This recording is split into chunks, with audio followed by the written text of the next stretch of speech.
When NFTs started to get popular more than 2 years ago, big companies got in the game as well, released NFT collections and announced that they want to include them somehow in their billing processes. Later, before the crypto crash came, NFTs had gotten bad publicity already. A literal witch hunt had started. Many people were so radically against them. But was this all justified? People in general don't want to spend time to research by themselves, or they don't have the time. So it is more convenient to adopt someone's opinion, even if this means that they could be wrong. Some influencers were big opponents of NFTs. They didn't want them to get included in the billing processes of apps, games, or other services. The funny thing here is that they blocked so many opportunities that NFTs could offer to the majority of people. And we will see why. What the influencers were stating was that NFTs were worthless, stupid and bad. Here we have to mention that the majority of projects were indeed scams. They promised utility, value and other features, but in the end, most of them ran away with the money. But what people lack to see is that scams and Ponzi schemes are not exclusive to NFTs. Let me remind you that there are a million ways to be scammed that have nothing to do with NFTs. And you probably got scammed at least once in your life. You can buy fake products, you can donate to fake organizations, you can buy stocks that will end up worthless, you can invest in crowdfunding that doesn't go anywhere, and the list goes on and on. But it is understandable that NFTs got a bad reputation with so many scams appearing in the first high period of NFTs. More criticism regarding NFTs was the bad environmental impact. The Ethereum main network is still generating the highest NFT volume. And indeed, before the Ethereum merge that happened in September 2022, the energy consumption on Ethereum was highly significant. But it was lowered by around 99.95% after that, which is still significant if we count all transactions, but comparable to everyday transactions. On other chains and protocols it is even comparable or even better than a credit card transaction. But what is it that NFTs actually provide? They are easy to describe and you don't need any terminology to understand them. The majority of people, even people that claim to understand them, don't understand them at all, and still think that they are pricey, worthless profile pictures. But NFTs represent true digital ownership that also can be just a profile picture as most NFT projects were. There is also the argument out there that you can just copy this profile picture and use it anywhere you want, so the ownership is meaningless. The answer is simple to that. Yes, you can copy this profile picture and have it on your PC, but it will be just a copy. It's like having a copy of the Mona Lisa at home. You have it, but it's just a copy. With NFTs you have automatic proof of ownership that is stored on the blockchain, that cannot be changed and therefore also not be faked. So you can authenticate your NFT as the original at any moment without needing any expert to verify it. But it is not the picture that is important. An NFT can also come without a picture and have multiple values.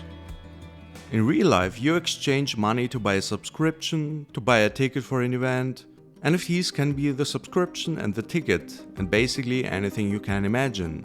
When you buy a house, you get an unspectacular piece of paper that identifies you as the owner of the house. An NFT can also be this paper. But let me show you a simpler example that currently also exists. The well-known Discord bot Me6 has an NFT collection of over 4,000 pieces. If you own one of them, it gives you the pro and premium features of the bot combined, as long as you have the NFT. That could be lifetime. For the normal pro and premium lifetime subscription, you are charged about $180. The Me6 NFT at the time of this video was made was around $100. So you could save $80 just by buying the NFT instead of buying the normal lifetime subscription if you wanted both. Although this is not even the most important thing here to note. What is important is to understand that at any moment you can sell the NFT that holds a lifelong subscription and get money back. If you buy the lifelong subscription with cash, the money is gone forever in the company. And let's think about this for a second. A company gives people the opportunity to resell a lifelong subscription, and people hate on it. Okay. And there is a lot of critique out there about the Me6 bot, but it is undeniable that their NFT provides utility. I chose this example because the hate about this is so widespread in the socials. People are starting threads and pledge others to stop using Me6 because it supports NFT, which at this point just gets ridiculous. Everything new might be scary and people tend to overreact and reject it first. People rejected cell phones, people rejected Facebook, Instagram, you know what I mean. But let us look at all the facts that we spoke so far. NFTs are not worse for the environment than other transactions and will only get better. NFTs are not scams. You can get scammed in multiple ways every day if you aren't careful. The same applies in the NFT space. As you've learned to not send money to the Nigerian prince that sends you an email, so you will learn to not fall for scams in the NFT space. NFTs provide secure ownership and are a medium to own something in the digital and the real world. NFTs are a great medium for digital artists to have easily accessible global reach to sell their art and earn royalties from resales. NFTs are great for the gaming world. The simple example, to be able to easily sell items you don't need anymore, will be a great win for gamers. NFTs are great for startups, to launch the projects and to have early backers.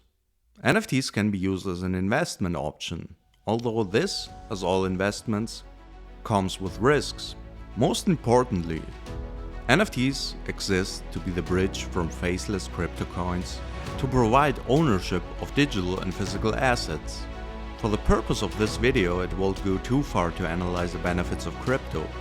In short, having more options available on how to store your money is certainly a good thing. You need to keep in mind that storing money is never risk-free, even if you store it in your bank. If your country has a financial crisis, your money could be devalued at any moment. We are living in a world where everything turns into a subscription. Apps, games and other services changed or are changing their billing methods to charge you monthly. People tend to own less and less. NFTs give fresh air to give ownership back. There are still limitations, and companies don't implement NFTs out of their goodwill. They want to earn as well. But it is a step in the right direction. If you have any questions, leave a comment and I will answer to all of them. This video takes a lot of research and time to make. Please consider leaving a like.